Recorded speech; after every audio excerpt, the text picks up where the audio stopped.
আসসালামু আলাইকুম। সবাই কেমন আছেন? আশা করি ভালো আছেন। আমি engineer Mohammad Tauhidur Rahman, BM architect design and কনসালটেন্টের আরো একটি ভিডিও নিয়ে আপনাদের সামনে হাজির হলাম। আজকের ভিডিওটা হবে 470 পয়েন্ট জমিতে চারতলা বাড়ির একটি ডিজাইন। ভিডিওটি না টেনে সম্পূর্ণ দেখবেন এবং আমাদের চ্যানেলটি অবশ্যই সাবস্ক্রাইব করবেন। যাই হোক, চলুন আমরা দেখি ডিজাইনটিতে কি আছে। আর চলুন দেখা যাক ডিজাইনে কি আছে। 471 পয়েন্ট এবং ফ্লোর এরিয়া আছে 1600 বর্গ ফিট। 1600 বর্গ ফিট জায়গা বা সেটব্যাক চারপাশে ছাড়ার পরে বিল্ডিং এরিয়া আছে 1600 বর্গ ফিট জায়গা। সর্বপ্রথম আমরা জমির মাপটা দেখি। জমির মাপ আছে পিছন সাইডে আছে 29 ফিট, আর সামনের সাইডে আছে 31 ফিট। পশ্চিম দিকে আছে 70 ফিট এবং পূর্ব দিকে আছে 67 ফিট। এটা হলো পার্কিংয়ে ঢোকার গেট অথবা বিল্ডিংয়ে ঢোকার মেন গেট। এটা হচ্ছে পার্কিং এরিয়া রাখা হয়েছে নিচতলায়। সামনের দিকে এক রুমের একটি ফ্ল্যাট রাখা হয়েছে, সাথে ছোট একটি ডাইনিং আছে, একটি টয়লেট এবং একটি কিচেন আছে। এটি হলো উপরে ওঠার সিঁড়ি। আর পিছন সাইডে 2 রুমের একটি ফ্ল্যাট রাখা হয়েছে। প্রথমে ফ্ল্যাটে ঢোকার পরে আছে ড্রয়িং রুম। ড্রয়িং এরিয়া আছে 10.5 ফিট বাই 9 ফিট 9 ইঞ্চি। এটা আছে ডাইনিং এরিয়া। ডাইনিং এরিয়া আছে 9 ফিট 9 ইঞ্চি বাই 9 ফিট 7 ইঞ্চি, সাথে একটি কিচেন আছে। কিচেন আছে 7 ফিট 9 ইঞ্চি বাই 5 ফিট। এটি হলো attach toilet 6 feet by 4 feet. এটি কমন টয়লেট। কমন টয়লেট আছে 6 ফিট বাই 5 ফিট। একটি বিল্ডিংয়ের ডিজাইন করতে গেলে সর্বপ্রথম চিন্তা ভাবনা করতে হবে যে বিল্ডিংয়ে ভেন্টিলেশন ব্যবস্থা থাকবে কি না। ভেন্টিলেশন ব্যবস্থা যদি সঠিক না থাকে তাহলে ওই বিল্ডিংয়ে বসবাস করা কষ্ট হয়ে যায়। এটি হলো মাস্টার বেড। মাস্টার বেড আছে 12 ফিট বাই 12 ফিট। এটি হলো বারান্দা। মাস্টার বেডের সাথে একটি বারান্দা আছে ব্যাক সাইডে। এটি হলো কমন বেড। কমন বেডের সাথে একটি বারান্দা আছে ব্যাক সাইডে। 2 বারান্দার মাঝখানে আছে একটি প্ল্যান্টার বক্স, অর্থাৎ ফুল গাছ লাগানোর জন্য। এখন আমরা দেখব typical floor. Typical floor area আছে 1600 বর্গ ফিট। এটা আছে সিঁড়ি। সিঁড়িতে ওঠার পরে আছে ড্রয়িং রুম। ড্রয়িং এরিয়া আছে 11 ফিট 4 ইঞ্চি বাই 9 ফিট 9 ইঞ্চি। যেমনটি বলছিলাম যে বিল্ডিংয়ে যদি এয়ার ফ্লো বা ভেন্টিলেশন ব্যবস্থা যদি না থাকে, সানলাইটের ব্যবস্থা যদি না থাকে, তো ওই বিল্ডিংয়ে বসবাস করা কষ্ট হয়ে যায়। বিশেষ করে যখন কারেন্ট থাকে না, তখন বিল্ডিং পুরো অন্ধকার হয়ে যায়। এই কারণে আমরা চেষ্টা করেছি এই ডিজাইনটিতে বিল্ডিংয়ে যাতে আলো বাতাসের ব্যবস্থা থাকে। এটি হলো কিচেন। এটি হলো ডাইনিং এরিয়া। ডাইনিং এরিয়ার সাথে আছে kitchen 7 feet 9 inch by 5 feet. এটি হলো কমন টয়লেট। এটি অ্যাটাচ টয়লেট। এটি মাস্টার বেড। মাস্টার বেড আছে 12 ফিট বাই 13 ফিট। আর এটি হলো কমন বেড। কমন বেড আছে 12 feet 9 inch by 13 feet. Front side এটি একটি বারান্দা। এই বারান্দাটা একটু বড় আছে 7 ফিট 9 ইঞ্চি বাই 3.5 ফিট। এটি আছে 7 ফিট 9 ইঞ্চি বাই 2 ফিট 6 ইঞ্চি। এখন আমরা 2 নম্বর ইউনিটটি দেখব, যেটি দেখছিলাম গ্রাউন্ড ফ্লোরে। গ্রাউন্ড ফ্লোরে যা আছে আপনার ফার্স্ট ফ্লোর বা টিপিক্যাল ফ্লোরে একই আছে। প্রথমে ঢোকার পরে আছে ড্রয়িং এরিয়া। ড্রয়িং এরিয়া এটি হচ্ছে ডাইনিংয়ের সাথে আছে একটি কিচেন। এটি হলো অ্যাটাচ টয়লেট। এটি কমন টয়লেট।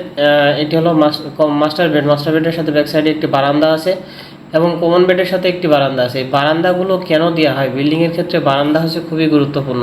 কারণ আপনি একটি 4তলা বিল্ডিং যখন করবেন, তখন আপনি সব ফ্লোরে আপনি থাকবেন না, আপনি বাকি ফ্লোরগুলো ভাড়া দেওয়ার চেষ্টা করবেন। সেই ক্ষেত্রে যখন ভাড়াটিয়ারা থাকবে, তখন বৃষ্টির সময় বা যে কোনো সময় ওই 4তলায় উঠে কাপড় শুকাতে দেওয়া একটু কষ্ট হয়ে যায়। সেই ক্ষেত্রে বারান্দাও খুবই গুরুত্বপূর্ণ হিসেবে কাজ করে।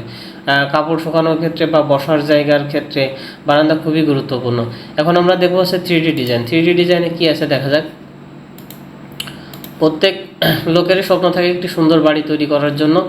আর আমরা সবসময় চেষ্টা করে থাকি গ্রাহকের চাহিদা অনুযায়ী ডিজাইন করার জন্য। গ্রাহকের চাহিদাকে সর্বোচ্চ গুরুত্ব দিয়ে ডিজাইন না করলে ভবিষ্যতে ইঞ্জিনিয়ারের বদনাম হয়ে যায়। যেমনটি বলছিলাম, এটি হচ্ছে রাস্তা। রাস্তা থেকে এটি হচ্ছে মেন গেট, পার্কিংয়ে ঢোকার গেট।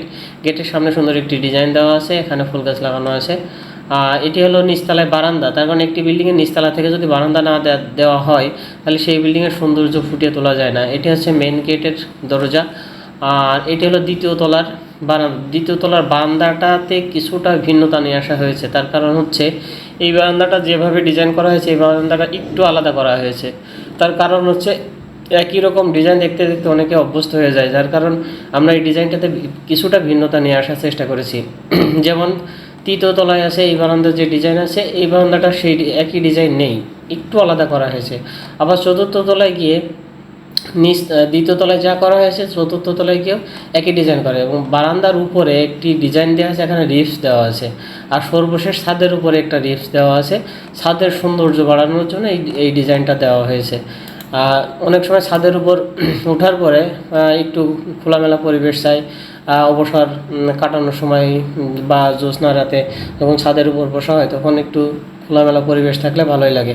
যেমন আমরা প্রত্যেকটা ছাদের উপর বসার জায়গা এবং ফুল গাছ, কিছু ফুল গাছ অথবা গাছ লাগানোর জায়গা রাখা হয়।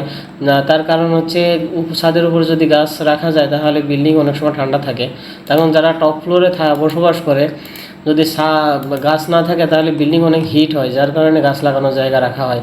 আর আমরা প্রত্যেকটা বিল্ডিংয়ে চেষ্টা করি যে যেমন এখানে প্ল্যান্টের বক্স আছে, এখানে বক্স আছে, এখানে ফুল গাছ বা অন্য লতা জাতীয় গাছ লাগিয়ে রাখা যায়, এতে করে বিল্ডিংয়ের সৌন্দর্য বাড়ে, বা বাড়ে ছাড়া কমে না।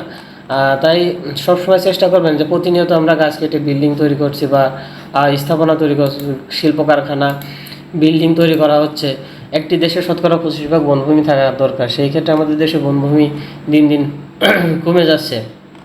যাই হোক, ভিডিওটা অনেক দীর্ঘ হয়ে যাচ্ছে, আজকের মতো এখানেই শেষ করব। তো সর্বশেষ একটা কথা বলতে চাই যে ডিজাইন ছাড়া কেউ বাড়ি করবেন না, এবং বহুতল ভবনের ক্ষেত্রে মাটি পরীক্ষা অবশ্যই জরুরি। মাটি পরীক্ষা ব্যতীত কেউ বাড়ি করবেন না। তার ভালো কনসালটেন্সি ফার্মকে দিয়ে ডিজাইন করাবেন। আর আমাদের দিয়ে ডিজাইন করাতে চাইলে আমাদের স্ক্রিনে দেওয়া নম্বরে যোগাযোগ করতে পারেন। আর একটি কথা সবসময় মনে রাখবেন, ডিজাইন কখনো ফ্রিতে হয় না। তার কারণ যদি আপনি কম টাকায় বা ফ্রিতে ডিজাইন করতে চান সেক্ষেত্রে আপনারই ক্ষতি হবে। আর যদি একটু আপনি মানসম্মত প্রাইস দিয়ে ডিজাইন করেন সেক্ষেত্রে আপনার যে ইঞ্জিনিয়ারকে দিয়ে ডিজাইন করবেন আপনি, সেই ইঞ্জিনিয়ারের ডিজাইনের প্রতি গুরুত্ব থাকবে। এই গুরুত্বটার কারণে আপনার ডিজাইন সুন্দর হবে এবং বিল্ডিংয়ের খরচ কমবে। আর শুধু ডিজাইন নিয়ে শুধু মিস্ত্রিকে দিয়ে কাজ করালে হবে না, ওই ডিজাইন অনুযায়ী কাজ হচ্ছে কিনা সেই ইঞ্জিনিয়ারকে অবশ্যই তত্ত্বাবধান করতে হবে, নাহলে কিন্তু আপনার বিল্ডিংয়ের মারাত্মক ক্ষতি হয়ে যাবে। যাক, আজকের মতো এখানে শেষ করবো। সবাই ভালো থাকবেন, সুস্থ থাকবেন, আর ভুল ত্রুটি ক্ষমা সুন্দর দৃষ্টিতে দেখবেন, আর সুচিন্তিত মতামত কমেন্টের মাধ্যমে জানাবেন। ধন্যবাদ সবাইকে। আল্লাহ হাফেজ।